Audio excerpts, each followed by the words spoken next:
We all rely on farmers and ranchers, but farming is riskier than other businesses out there. Crop insurance helps farmers manage their risk. With crop insurance, farmers put skin in the game by paying premiums and shouldering deductibles. That keeps taxpayers from having to pick up the whole bill every time disaster strikes. Today, about 90% of U.S. farmland is insured, providing $100 billion in protection to more than 130 different kinds of crops. It's a testament to the program's success. Thank you for joining us for our Agri-Pulse Washington Week in Review. I'm Spencer Chase, joined as always by Agri-Pulse's Phil Brasher, discussing the week that was, agriculturally speaking, in Washington, D.C. And obviously, agriculture or otherwise, the big news in Washington this week is a $1.9 trillion, again, a $1.9 trillion coronavirus relief measure working its way across Capitol Hill. It passed the House over the weekend. Some slight revisions. Some would bicker with the use of the word slight in this case, but some revisions to the bill that is now before the Senate. We saw we're recording this on a Friday morning, and on Thursday we spent, I think the total hours was about 10 and a half hours reading the bill in its entirety. And Phil, I guess the question that I have for you is we've seen this bill, this idea take some developments from its initial conception plan that was released in January. But what does the bill look like now, specifically in terms for farmers and ranchers?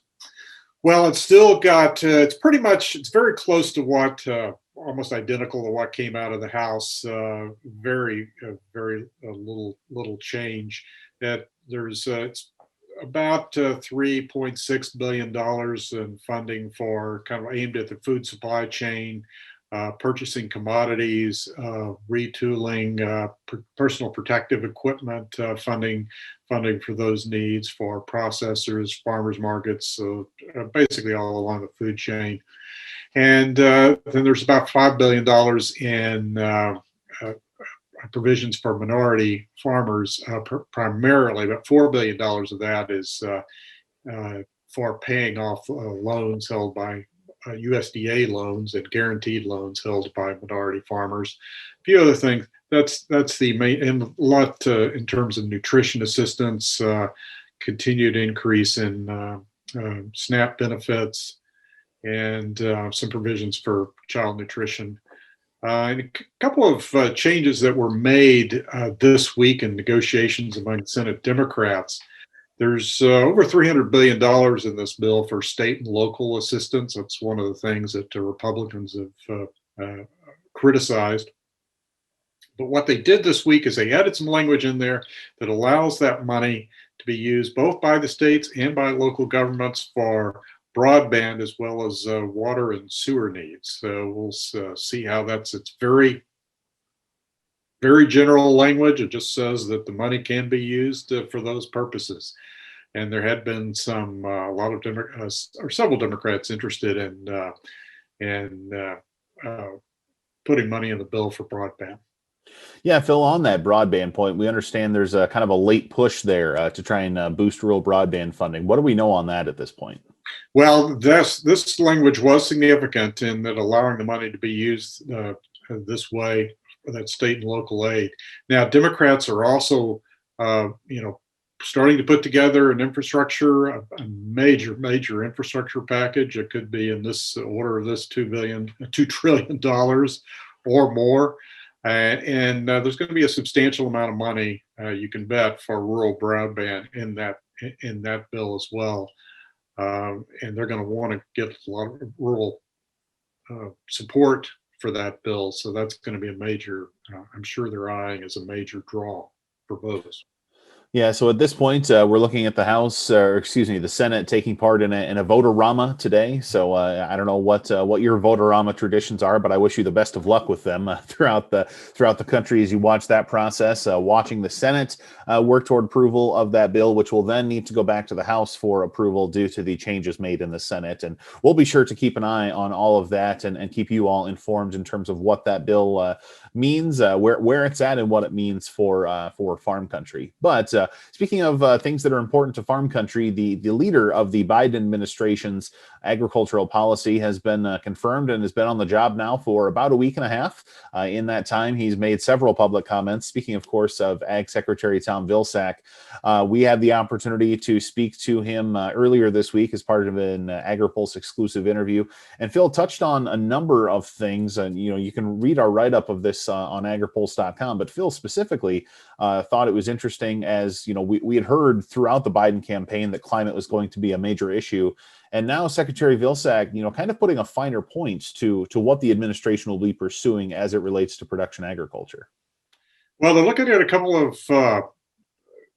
of tracks, actually. I would say one is this idea of an ag carbon bank that they would use their existing authority under the Commodity Credit Corporation to go out there and buy and sell carbon credits that could potentially put a floor under those prices for those credits. That's one track. Track two is to potentially ask Congress for money. He said they could be prepared to do that. They would be willing to do that, to potentially put into conservation programs.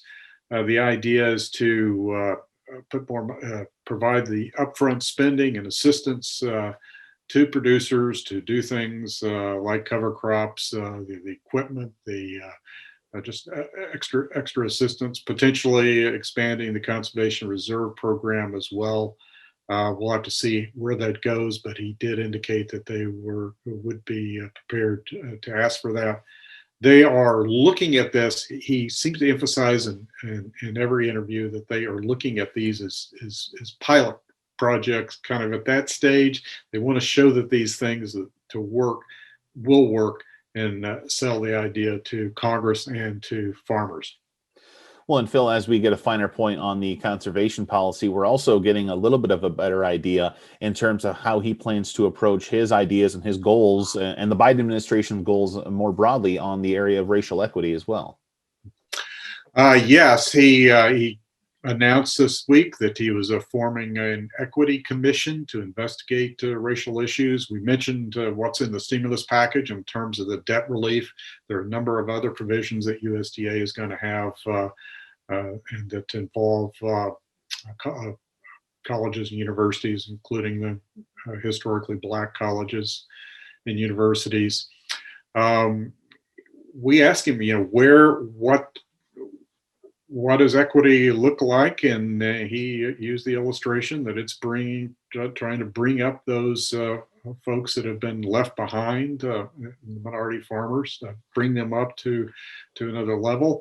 In terms of land, he's obviously a goal is to get more Black farmers on the land. And he brought up the possibility of possibly using federal land holdings, tapping federal land holdings to provide some of that acreage. So obviously that's something to watch in terms of how those two big ideas unfold. I would encourage you, if you're interested in hearing more from Secretary Vilsack. As I mentioned, we did write up that interview. We also posted our interview, the video of our interview, online for your full viewing pleasure if you're looking to hear kind of the unfiltered, unvarnished thoughts from the Ag Secretary. Also, before we let you go this week, want to just mention a report that we submitted or published this week, specifically relating to the Trump administration's allocation of funds under the Coronavirus Food Assistance Program, looking, on a county by county basis at where that money went, who it went to. And Phil, this is something that Secretary Vilsack has said that they're going to be taking a pretty broad review at the way some of these payments were previously distributed.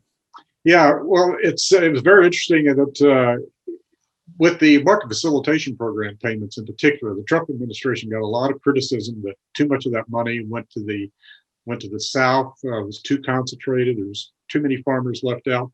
Well, that is not the case with CFAP. We know just about everything that you can grow or produce was qualified for payments, and it's reflected in where the money went. A lot of money. California, for example, typically gets relatively little out of the Farm Bill programs, but a lot of money flowed into California, other parts of the West, and a number of areas where you just don't see that much in the way of farm program spending.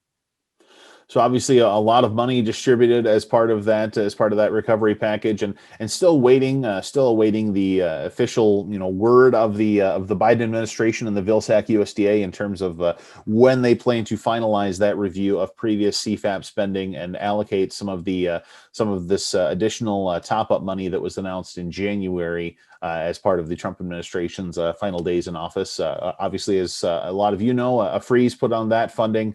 But on top of that, there's also the funding that was approved in the December spending package. The $20 per acre, for instance, as well as some other assistance for other sectors of agriculture. So a lot of things to watch on the CFAP front, and we'll be sure to keep an eye on that and all of the various other important facets of farm policy here in the days and weeks and months to come. But I think that's going to do it for this week. So for Phil Brasher, I'm Spencer Chase. Have a good one.